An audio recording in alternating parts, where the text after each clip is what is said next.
Hello friend, welcome all of you in geography YouTube class.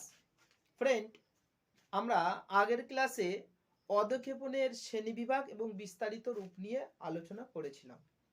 আজকে friend আমরা এই অধঃক্ষেপণের ভাগে আমরা যেগুলো পড়েছিলাম সেগুলি ছিল বৃষ্টিপাত, গুড়ি গুড়ি বৃষ্টিপাত, এইগুলো তরল অধঃক্ষেপণ, এবং কঠিনের মধ্যে পড়েছিলাম তুষারপাত, স্লিট, শিলা বৃষ্টি, এগুলো পেয়েছিলাম আমরা অধঃক্ষেপণের শ্রেণীবিভাগ। ফ্রেন্ড, আজকে তা সত্ত্বেও আজকে আমরা বেশ কিছুগুলো টার্ম পড়বো। যেমন এখন ভোরবেলায় দেখবে শীত শীত ভাব বা কুয়াশা সৃষ্টি হচ্ছে, এবং সকালবেলায় উঠেই ঘাস পাতা খড়ের চাল ইত্যাদির ওপর ভেজা ভেজা ভাব, যাকে বলা হয় শিশির। সুতরাং এই শিশির এবং কুয়াশা কেন অধঃক্ষেপণ নয় সেটা নিয়ে আমরা আলোচনা করব। সো ফ্রেন্ড, এসো আজকে তাহলে আমরা আলোচনা করি আজকের পাঠ নিয়ে।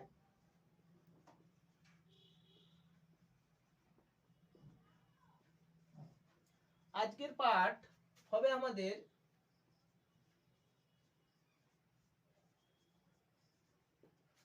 শিশির,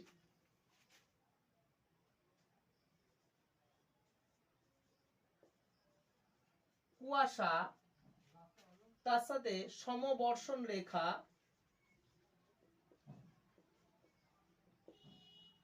সমবর্ষণ রেখা।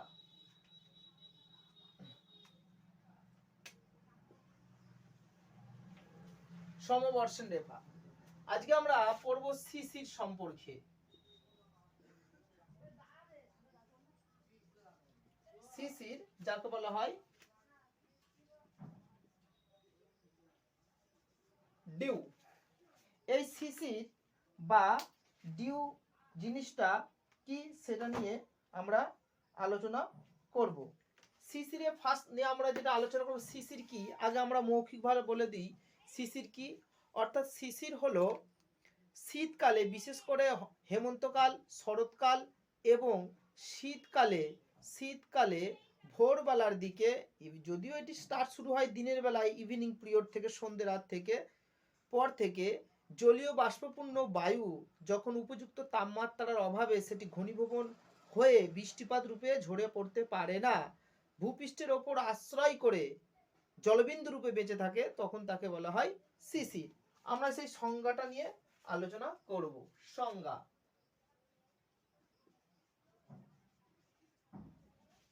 এই সংজ্ঞাটা কি হবে সেটা নিয়ে আমরা আলোচনা করব। জলীয় বাষ্প ঘনীভূত হয়ে, কি লিখব? জলীয়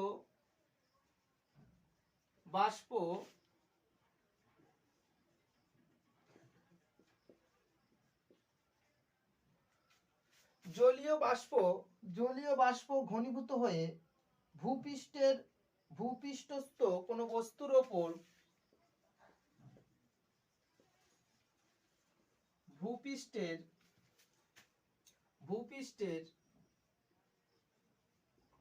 কোনো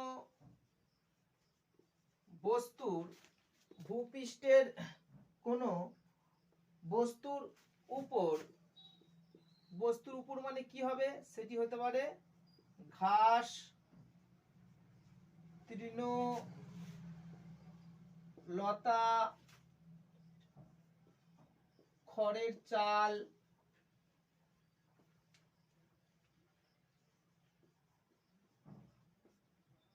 চাল, ইত্যাদি কোনো বস্তুর উপর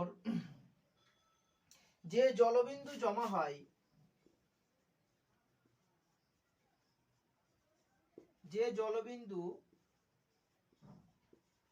হয়,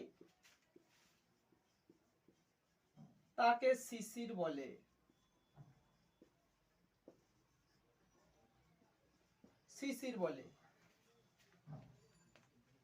এরপর আসবে এর বৈশিষ্ট্য নিয়ে। শিশিরের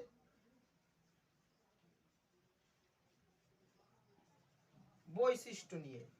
সুতরাং শিশিরকে জলীয় বাষ্পপূর্ণ, সুতরাং এটি কার রূপ? এটি ঘনীভবনের রূপ। জলীয় বাষ্পপূর্ণ ঘনীভূত হয়ে ভূপৃষ্ঠের কোনো বস্তুর ওপর, যখন ঘাস, তৃণ, লতা, খড়ের চাল উপর যে জলবিন্দু জমা হয় বা জলবিন্দু সৃষ্টি করে, তাকে শিশির বলে। সাধারণত এর বৈশিষ্ট্য কি? ফ্রেন্ড, এর বৈশিষ্ট্য হবে এক, এটি ঘনীভবনের একটি রূপ, এটি ঘনীভবনের রূপ।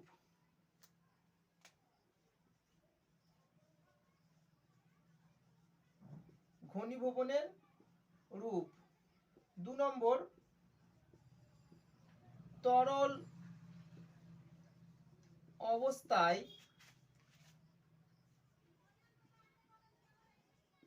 ভূপৃষ্ঠে কোনো বস্তুর উপর জলবিন্দু রূপে জমা হয়, জলবিন্দু রূপে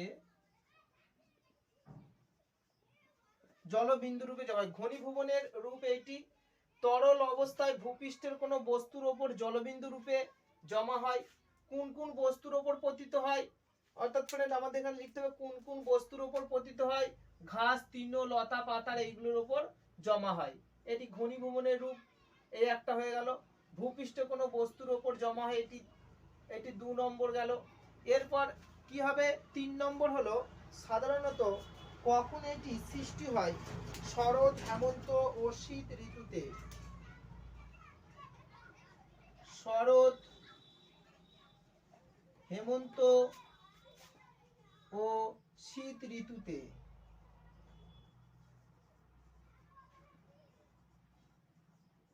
শীত ঋতুতে দেখা যায়।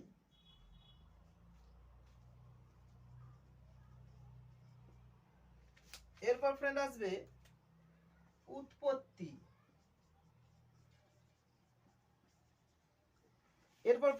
উৎপত্তি নিয়ে আমরা আলোচনা করব, কিভাবে উৎপত্তি হয়। দেখো, এই শিশির বা ডিউ হলো একটি ঘনীভবনের রূপ। অর্থাৎ যখন আমাদের শীতের গরমের পর বর্ষাকাল আসে, বর্ষাকালেও আমাদের আপেক্ষিক আর্দ্রতা বেশি থাকে। যখন আমাদের হেমন্তকাল, বিশেষ করে শরৎকাল, অর্থাৎ দেখা যায় আশ্বিন, কার্তিক, অঘ্রাণ, পৌষ, মাঘ, এই যে যখন তাপমাত্রা ভূপৃষ্ঠের কমতে থাকে, তখন তাপ বিকিরণের কারণে ভূপৃষ্ঠ সংলগ্ন অঞ্চল ঠান্ডা হয়ে যায়, তাপমাত্রা কমে যায়। তখন যে ভূপৃষ্ঠের উপরে টপোস্ফিয়ারে যে আমাদের মেঘ ছিল, বিশেষ করে যে জলীয় বাষ্প ছিল, সেটিকে ঘনীভবন বা সম্পৃক্ত করতে সমপরিমাণ কিন্তু তাপমাত্রা বা আপেক্ষিক আর্দ্রতা থাকে না। তখন কি করে, সেটি ভূপৃষ্ঠের কোনো ধূলিকণাকে আশ্রয় করে ধীরে ধীরে নামতে থাকে এবং কোনো বস্তুর ওপর, বিশেষ করে ঘাস, তৃণ, লতা, খড়ের চালের ওপর জলবিন্দু রূপে জমা হয়। এইভাবেই শিশির সৃষ্টি হয়। তাহলে সুতরাং কি বোঝা গেল, যে শীত ঋতুতে বা শরৎ ঋতুতে শরৎ, হেমন্ত এবং শীত ঋতুতে যখন ভূপৃষ্ঠের তাপমাত্রা বা ভূপৃষ্ঠ সংলগ্ন অঞ্চলের তাপমাত্রা কমে যায়, তখন জলীয় বাষ্পপূর্ণ, অর্থাৎ ভূপৃষ্ঠ সংলগ্ন জলীয় বাষ্পপূর্ণ আর কিন্তু কি হতে পারে, মেঘ হতে পারে না বা ঘনীভবন হতে পারে না। এই ঘনীভবনের অভাবে সেগুলো কি করে, জলীয় বাষ্পপূর্ণ মেঘটি ভূপৃষ্ঠে কোনো বস্তুর উপর আশ্রয় করে জলবিন্দু রূপে সরাসরি পতিত হয়। এ গেল উৎপত্তি। এবার ফ্রেন্ড আমরা 2 নম্বর আসবো কুয়াশা নিয়ে। কুয়াশা।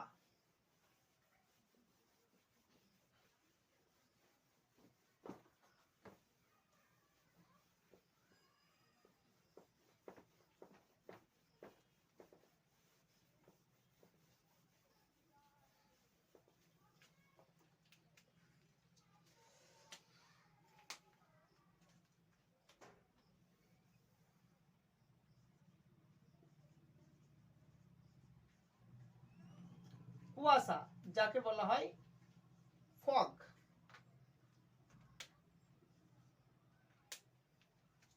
ফার্স্ট যেটা নিয়ে আমরা আলোচনা করব সেটি হলো এর সংজ্ঞা বা ডেফিনিশন কি। আগে ফ্রেন্ড বলে দিই কুয়াশা কি। এখন দেখবে ঠিক সকালবেলা, এখনো হয়নি, এই সকালবেলায় দেখা যায় যে আমাদের দৃশ্যমান তথা চোখের দৃষ্টি বেশি দূর যায় না, কেন, কুয়াশা দিয়ে ঘিরে রাখে। সুতরাং এই ঘনীভবনের দুটো রূপ, শিশির আর কুয়াশা, এই কুয়াশার সংজ্ঞা নিয়ে আলোচনা করব। এই কুয়াশাটা কি, অর্থাৎ কুয়াশা হলো যে ভূপৃষ্ঠ সংলগ্ন জলীয় বাষ্পপূর্ণ বায়ু যখন কোনো ধূলিকণাকে আশ্রয় করে নিচে ভূপৃষ্ঠে পতিত না হয়ে গ্যাসীয় অবস্থায়, ভাসমান অবস্থায় বিরাজ করে, তখন তাকে বলা হয় এই কুয়াশা। এই কুয়াশার ডেফিনিশনটা নিয়ে আমরা আলোচনা করব। কুয়াশাটা কি সেটা নিয়ে আমরা একটু আলোচনা করব। তাহলে এই গেল আমাদের সংজ্ঞা। আবার বলছি সংজ্ঞা কি, তোমাদের বইয়েও আছে কুয়াশার সংজ্ঞা কি। অর্থাৎ ভূপৃষ্ঠ শীতকালে, বিশেষ করে শীতকালে, হেমন্ত ঋতুতে ও শীতকালে সকালবেলায় ভূপৃষ্ঠ সংলগ্ন ধূলিকণাকে আশ্রয় করে জলীয় বাষ্পগুলো যখন বাতাসে গ্যাসীয় রূপে ভাসমান অবস্থায় থাকে তখন তাকে কুয়াশা বলা হয়। এর গেল সংজ্ঞা। এরপর হবে আমাদের বৈশিষ্ট্য।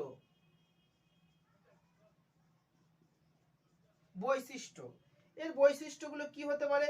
1 নম্বর হলো এটি হলো একটি ঘনীভবনের রূপ। এটি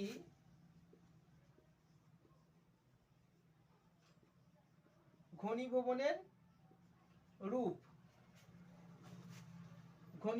রূপ। 2 নম্বর, এটি গ্যাসীয় অবস্থায় বিদ্যমান থাকে। 3 নম্বর, ভূপৃষ্ঠ সংলগ্ন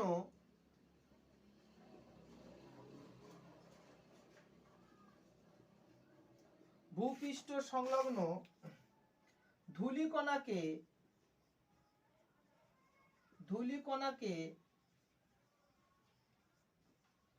আশ্রয় করে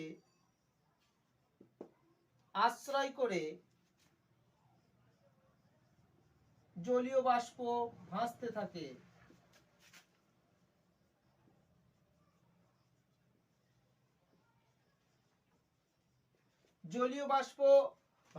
ভূপৃষ্ঠ সংলগ্ন ধূলিকণাকে আশ্রয় করে জলীয় বাষ্প ভাসতে থাকে। 4 নম্বর, শীতকালে দেখা যায়।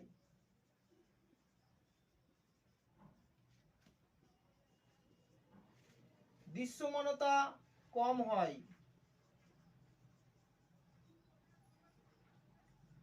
বা হ্রাস পায়। কার ফলে? অর্থাৎ এর ফলে, কুয়াশা সৃষ্টির ফলে মানুষের যে দৃশ্যমানতা, সেই দৃশ্যমানতা হ্রাস পায়। সো ফ্রেন্ড, আবার কুয়াশা বা ফগ এই প্রসঙ্গে আমরা বলি দৃশ্যমানতা সম্পর্কে যখন এলো আমাদের একটা টার্ম বলি, সেখানে টার্মটা হলো আমাদের যাকে আর একটা টার্ম বলে সেটাকে বলা হয় মিস্ট। এই মিস্ট নিয়ে আমরা একটু আলোচনা করব। মিস্ট জিনিসটা কি? MIST, mist. এই মিস্ট জিনিসটা কি সেটা নিয়ে আমরা আলোচনা করব। মিস্ট হলো মিস্ট বা কুজ্ঝটিকা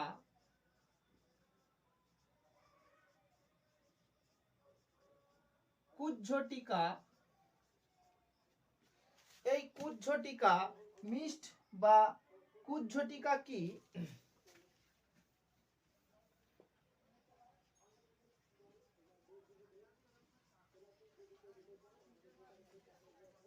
এই মিস্ট বা কুজ্ঝটিকা কি সেটা নিয়ে আমরা একটু আলোচনা করে নিই।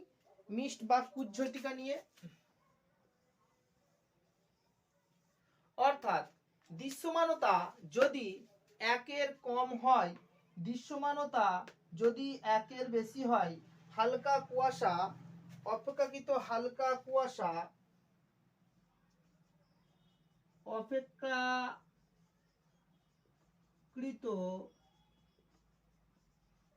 হালকা কুয়াশা যার দৃশ্যমানতা 1 কিমির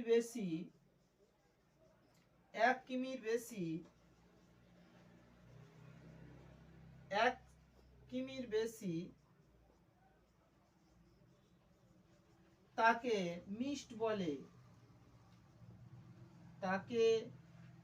মিস্ট বলে।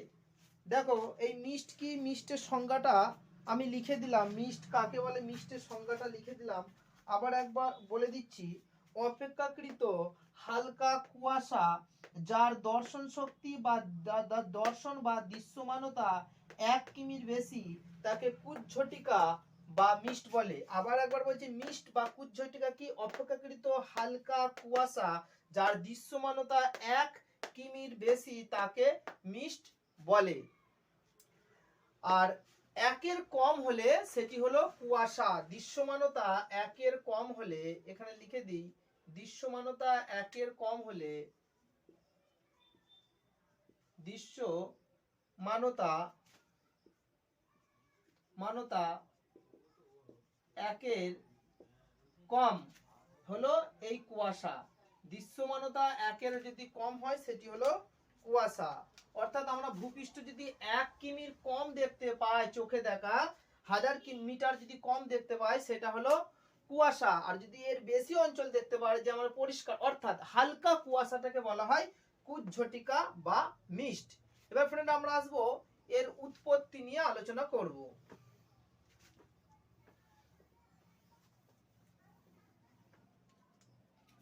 এর উৎপত্তি নিয়ে আলোচনা করব। এর উৎপত্তি কি?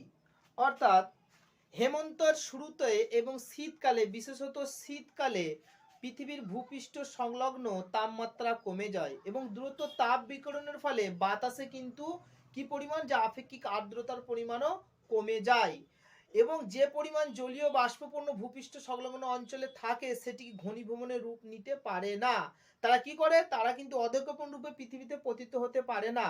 তারা কি করে, পৃথিবীর উপরে ভাসমান ধূলিকণাকে আশ্রয় করে বা ধূলিকণার সাথে মিশে ধূলিকণার সাথে তারা কি করে, ভেসে বেড়ায়, বাতাসে ভেসে বেড়ায়। তাই তাকে তখন এইভাবে ভেসে বেড়ায়, এইভাবে কুয়াশার সৃষ্টি হয়। এই কুয়াশার দৃশ্যমানতা 1 কিমির বা 1 কিমির কম, এখানে একটু ভুল হয়ে গেছে ফ্রেন্ড, এটা 1 কিমির কম হবে, 1 কিমির কম, 1 কিমির কম, এবং এটি হলো একটি গ্যাসীয় রূপ। এই গেল আমাদের উৎপত্তি। এর ফলে সমস্যা কি হতে পারে? সমস্যা হতে পারে শীত প্রধান অঞ্চলে বা যেখানে শীত ঋতুতে হয়, শীত ঋতুতে কুয়াশার তাণ্ডব চালায় এবং কুয়াশার ফলে কি হয়, অনেক সময় বাস, ট্রাক, লরি দুর্ঘটনা বা অ্যাক্সিডেন্ট করতে পারে, ট্রেনগুলো অনেক সময় লেটে আসতে পারে এই কুয়াশা বা কুজ্ঝটিকার ফলে, এবং যার ফলে সবচেয়ে সমস্যা দেখা যায় নাবিকদের একটা দুর্ঘটনা ঘটা, তারা কিন্তু দিক নির্ণয় করতে পারে না। সাপোজ তোমরা যখন শীতকালে বেরোবে, এত কুয়াশা হয় যে চারিদিকে আর খুঁজে পাবে না কিভাবে যাব। জাস্ট ওটা একরকম কি, ওটা একরকম ঘনীভবন, ওখানেও একটা মেঘ থাকে কিন্তু সেটাকে সম্পৃক্ত করতে পারে না, তাই ভূপৃষ্ঠ সরাসরি পতিত হতে পারে না। এবার আমরা আসবো এই কুয়াশা আর এর মধ্যে পার্থক্য। শিশির আর কুয়াশার মধ্যে পার্থক্য কি?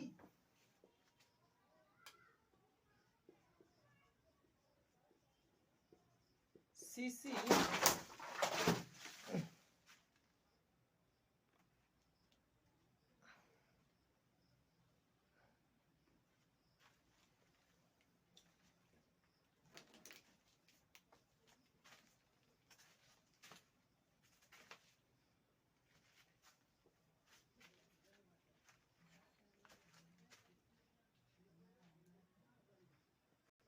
এবার ফ্রেন্ড আমরা আসবো শিশুর ও কুয়াশার মধ্যে, শিশুর ও কুয়াশার মধ্যে পার্থক্য।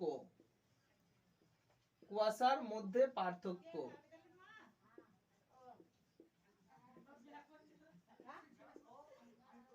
শিশির ও কুয়াশার মধ্যে পার্থক্য।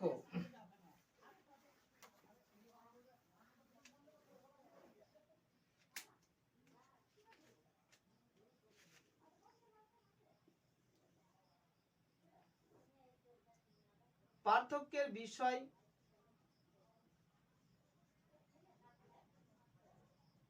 পার্থক্যের বিষয়, শিশির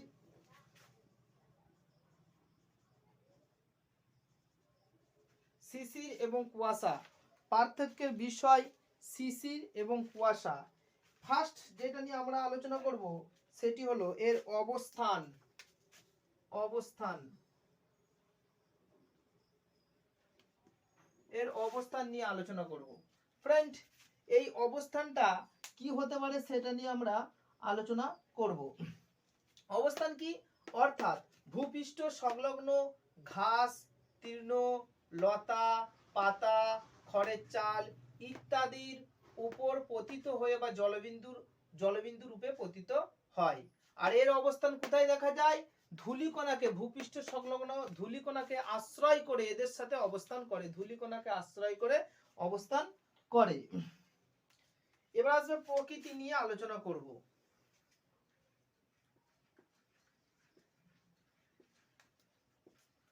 প্রকৃতি নিয়ে আলোচনা করব। এই প্রকৃতি কি? এটি হলো ফ্রেন্ড একটি তরল অবস্থা, তরল অবস্থা, এটি হলো গ্যাসীয় অবস্থা। এর শিশির অবস্থানটা কি? ঘাস, তৃণ, লতা, খড়ের চাল, আর এক্ষেত্রে কি থাকে? ধূলিকণার উপর মিশে থাকে, ধূলিকণা উপর বেঁচে থাকে। এরপর ফ্রেন্ড আমরা আলোচনা করব 3 নম্বর পয়েন্ট নিয়ে। অবস্থান প্রকৃতির পর আমরা 3 নম্বর নিয়ে আলোচনা করব দৃশ্যমানতা।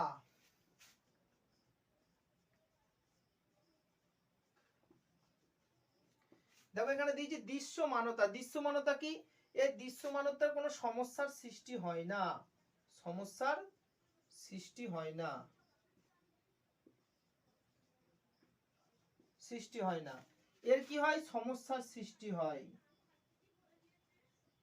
সমস্যার সৃষ্টি হয়। অর্থাৎ এখানে দৃশ্যমানতা, কুয়াশার ক্ষেত্রে কি দেখা যায়? আমরা কিন্তু সকালবেলায় কিন্তু চোখে দেখতে পারি না, বেশি অঞ্চল দেখতে পারি না, আর এক্ষেত্রে কিন্তু কোনো সমস্যার সৃষ্টি হয় না। তাহলে এটা গেল শিশির ও কুয়াশার মধ্যে পার্থক্য। ফ্রেন্ড এবার আমরা আলোচনা করব শিশির ও কুয়াশা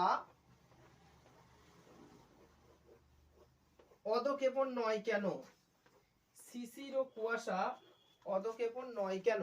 এবার আমরা আলোচনা করব শিশির ও কুয়াশা এগুলি অধঃক্ষেপণ বলা হয় না কেন? শিশির ও কুয়াশা এগুলি অধঃক্ষেপণের রূপ নয় কেন? অধঃক্ষেপণ নয় কেন? দেখো লিখেছি শিশির ও কুয়াশা, শিশির ও কুয়াশা এগুলি, শিশির ও কুয়াশা এগুলি অধঃক্ষেপণের রূপ নয় কেন? ফ্রেন্ড এই কারণে অধঃক্ষেপণ রূপ নয়, তার কারণগুলি হলো শিশির এবং কুয়াশা এরা কিন্তু ভূপৃষ্ঠের উপরে, অর্থাৎ যে আগে মেঘ রূপে কিন্তু সঞ্চিত হয় না এবং সরাসরি কিন্তু ভূপৃষ্ঠে পতিত হয় না। 1 নম্বর, সরাসরি ভূপৃষ্ঠে পতিত হয় না, 1 নম্বর পয়েন্ট।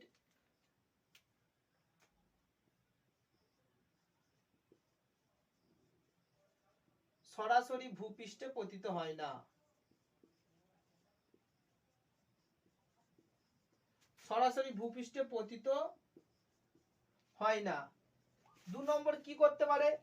পতিত যখন ভূপৃষ্ঠে যখন সরাসরি হয় না, ঊর্ধ্বগামী বায়ু থেকে সৃষ্টি হয় না,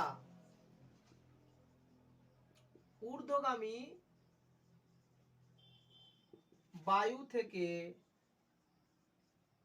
সৃষ্টি হয় না।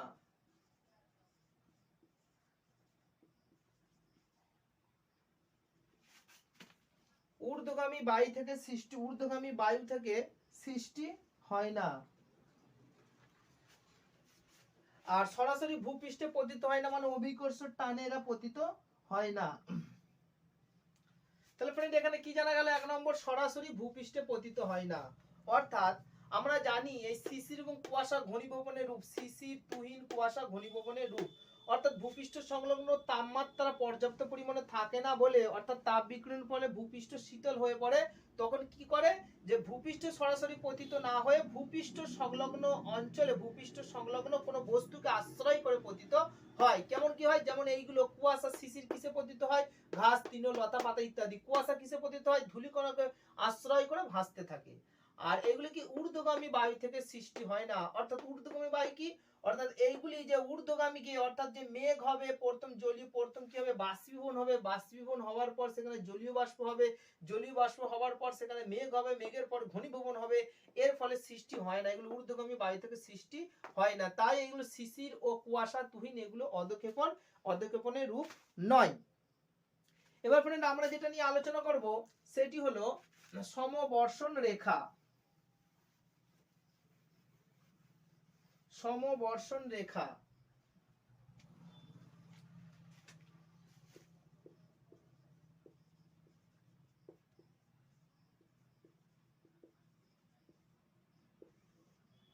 সমবর্ষণ রেখা, এই সমবর্ষণ রেখা কি, সমবর্ষণ রেখা কি সেটা নিয়ে আমরা একটু আলোচনা করব।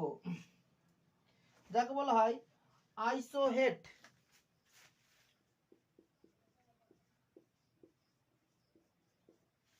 যাকে বলা হয় আইসোহেড। এই সমবর্ষণ রেখা বা আইসোহেডটা কি?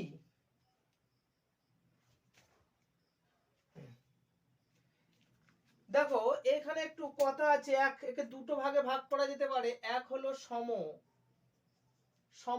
ইকুয়াল সমান, সমান বর্ষণ মানে বৃষ্টিপাত, বৃষ্টিপাত। তাহলে সংজ্ঞা কি হবে, সংজ্ঞা কি হবে, ফার্স্ট যেটা নিয়ে আলোচনা করা যাক, সংজ্ঞা কি হবে। যে সমবর্ষণ রেখার সংজ্ঞা কি হবে, অর্থাৎ পৃথিবীর মানচিত্রটা যদি আমরা দেখি, পৃথিবীর মানচিত্রটা দেখলে আমরা বুঝতে পারবো, বা কোনো একটি অঞ্চলে আমরা মানচিত্র দেখলে বেশ উপস্থাপন করতে পারবো, পৃথিবীর যে সমস্ত অঞ্চলের বৃষ্টিপাত সমান, সেই সমস্ত অঞ্চলকে যে কাল্পনিক রেখা দ্বারা পরস্পর যুক্ত করা হয় তাকে বলা হয় সমান বৃষ্টিপাত বা সমবর্ষণ রেখা। আবার একবার বলছি, সমবর্ষণ রেখা কি, পৃথিবীর যে সমস্ত অঞ্চলে বা যে সমস্ত স্থানে একই পরিমাণ বা এক সমান বৃষ্টিপাত হয় বা সমপরিমাণ বৃষ্টিপাত হয় তাকে বলে সমবর্ষণ রেখা। অর্থাৎ এই সমবর্ষণ রেখা যেমন উপস্থাপন যদি করা যেতে পারে, আমরা এখানে যদি আমরা বলি এখানে 100 সেমি বৃষ্টিপাত হয়েছে, আমরা 100 সেমিটা নেবো, এখানে 150 সেমি, এখানে আবার 100 সেমি, এখানে গেল 300 সেমি, আবার এইখানে চলে গেল আবার 200 সেমি, এইখানে চলে গেল 250 সেমি, এইখানে চলে গেল আবার 50 সেমি, 50 সেমি। সুতরাং এইগুলো এক একটা অঞ্চল যদি আমরা মনে করি, একটা যদি বৃষ্টিপাত যুক্ত অঞ্চল যদি আমরা মনে করি, এগুলো রেখা, তাহলে আমরা এইগুলো এক একটা অঞ্চল, এইগুলো ফ্রেন্ড এক একটা অঞ্চল, এই অঞ্চলগুলোর বৃষ্টিপাতের পরিমাণ হলো এই রূপ বৃষ্টিপাতের পরিমাণ। তাহলে আমরা কি করব, আমরা কত সেমি নেব, আমরা 100 সেন্টিমিটার সমবর্ষণ রেখা নিতে পারি বা 200 সেন্টিমিটারও নিতে পারি। সুতরাং আমি এখানে কত নেব, সাপোজ এখানে আমি নেব 200 সেমি বৃষ্টিপাত নেব, মানে অঞ্চলযুক্ত নেব, বৃষ্টিপাত নেব। তাহলে এক্ষেত্রে কি হবে, 200 সেমি, অর্থাৎ এইখানে একটা আছে 200 সেমি বৃষ্টিপাত, 200 সেমি বৃষ্টিপাত। সুতরাং এই রেখাটা হলে আমাদের এইভাবেই উপস্থাপন করা যাবে যে 200 সেমি, 150 আর 250 এর ভেতরেও কিন্তু আমাদের কি আছে, 200 সেন্টিমিটার আছে। সুতরাং এইখানে যাবে 200 সেন্টিমিটার আছে, আবার 200 সেন্টিমিটার এই 50 আর এর ভিতরেও কিন্তু আমাদের 200 সেন্টিমিটার কিন্তু অবস্থান করেছে। আবার ফ্রেন্ড এইখানেও কিন্তু আমাদের 200 সেন্টিমিটার অবস্থান করেছে। সুতরাং এই গেল হলো সমবর্ষণ রেখা, অর্থাৎ ভূপৃষ্ঠের সমান বৃষ্টিপাত যুক্ত অঞ্চলগুলোকে যে কাল্পনিক রেখা দ্বারা যোগ করা হয় তাকে বলে সমবর্ষণ রেখা। এবার আসবে এর বৈশিষ্ট্য নিয়ে আলোচনা করব আমরা। এর বৈশিষ্ট্য নিয়ে আলোচনা করব ফ্রেন্ড। এর বৈশিষ্ট্য কি, এক নম্বর এর বৈশিষ্ট্য হলো এটি একটি কাল্পনিক রেখা, এটি একটি হলো এক নম্বর, এটি হলো একটি কাল্পনিক রেখা। 2 নম্বর বৈশিষ্ট্য নিয়ে আমরা কি আলোচনা করতে পারি, সমবর্ষণ রেখার বৃষ্টিপাতের পরিমাণ কি সেন্টিমিটার অথবা মিলিমিটার দিয়ে মাপা হয়। সমবর্ষণ রেখার বৃষ্টিপাতের পরিমাণ কি সেন্টিমিটার মিলিমিটার দিয়ে আঁকা হয়। সমবর্ষণ রেখা, পৃথিবীর সমবর্ষণ রেখা বা একই পরিমাণ বৃষ্টিপাত যুক্ত অঞ্চল বা সমবর্ষণ রেখাগুলো পরস্পরকে ছেদ করবে না, পরস্পর পরস্পরকে ছেদ করবে না। 4 নম্বর কি বলেছি, অর্থাৎ সমবর্ষণ রেখা পৃথিবীর সমান বৃষ্টিপাতযুক্ত অঞ্চলকে যোগ করা হয়, পৃথিবীর সমান বৃষ্টিপাতযুক্ত অঞ্চলকে যোগ করা হয়। এই গেল সমবর্ষণ রেখা। এবার ফ্রেন্ড আমরা আসবো সমবর্ষণ রেখার পর বৃষ্টিপাত মাপক যন্ত্র।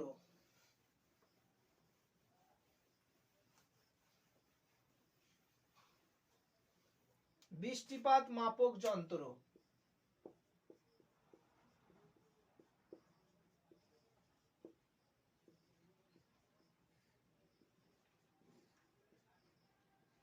বৃষ্টিপাত মাপক যন্ত্র। ফ্রেন্ড এই বৃষ্টিপাত মাপক যন্ত্রের নাম কি? কোনো একটি অঞ্চলে কত সেন্টিমিটার বা কত মিলিমিটার বৃষ্টিপাত হচ্ছে সেটা দিয়ে আমরা কি দিয়ে উপস্থাপন করব? যন্ত্রটির নাম হলো রেন গজ। যন্ত্রটির নাম হলো রেন গজ। রেন গজ, এই যন্ত্রটির নাম হলো ফ্রেন্ড রেন গজ।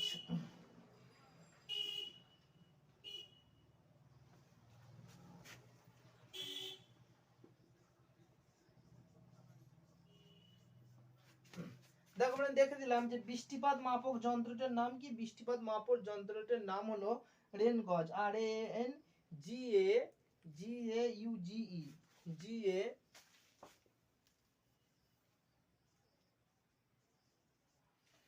এ হলো বৃষ্টিপাত মাপক যন্ত্রের নাম।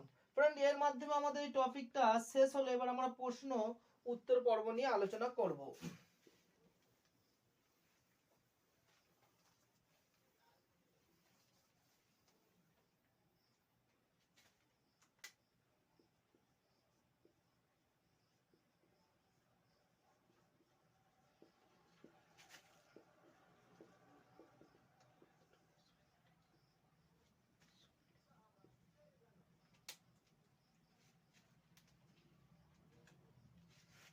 1 নম্বর কোশ্চেন, শিশির কাকে বলে? 2 নম্বরের পরীক্ষা আসতে পারে। 2 নম্বর কোশ্চেন, কুয়াশা কি? 3 নম্বর কোশ্চেন,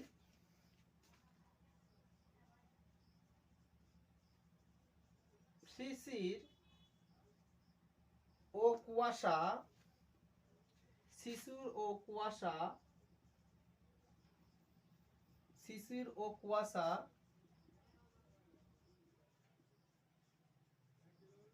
এগুলিকে অধঃক্ষেপণ বলা হয় না কেন? এগুলিকে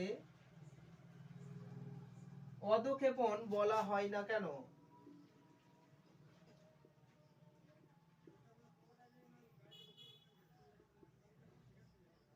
এটা 2 অথবা 3 এ আসতে পারে। শিশির ও কুয়াশা এগুলিকে, শিশির ও কুয়াশা এগুলিকে অধঃক্ষেপণ বলা হয় না কেন? 4 নম্বর কোশ্চেন,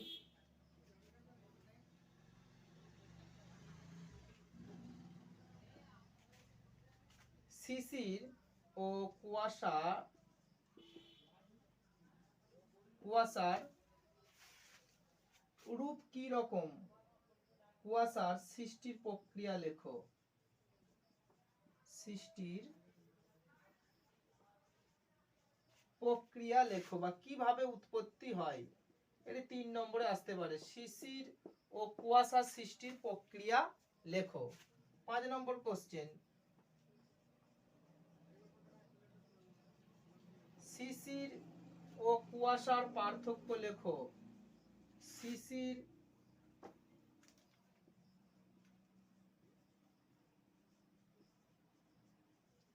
ও কুয়াশা এর মধ্যে পার্থক্য লেখো।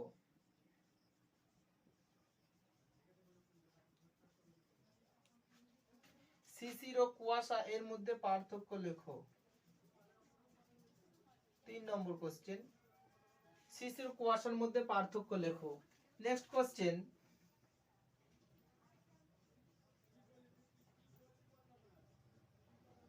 শিশিরের বৈশিষ্ট্য লেখো।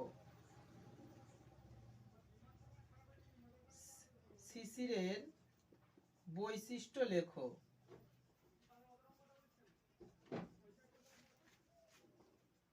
শিশিরের বৈশিষ্ট্য লেখো। 2 অথবা 3-এ আসতে পারে।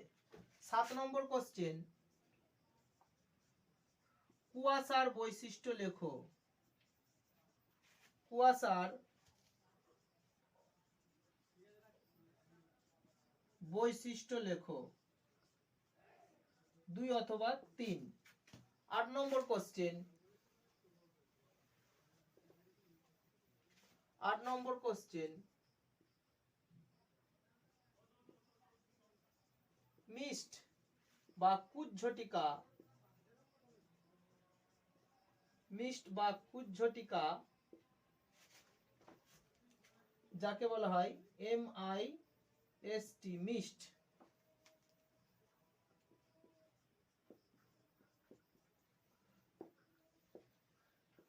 কি?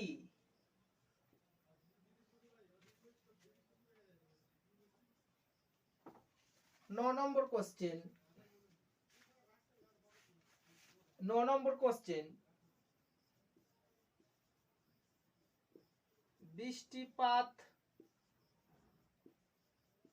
মাপার, 9 নম্বর কোশ্চেন, বৃষ্টিপাত মাপার যন্ত্রের নাম লেখো।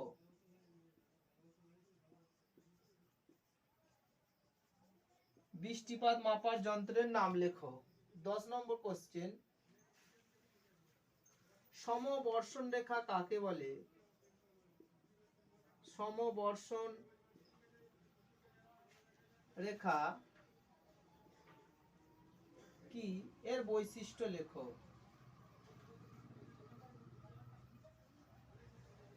এর বৈশিষ্ট্য লেখো। এরই 3 নম্বরের কোশ্চেন। সমবর্ষণ রেখা কি? সম বা আইসোহেড কি? সমবর্ষণ রেখা কি? এর বৈশিষ্ট্য লেখো। ফ্রেন্ড, এরপর অনেক আমাদের কোশ্চেন হতে পারে।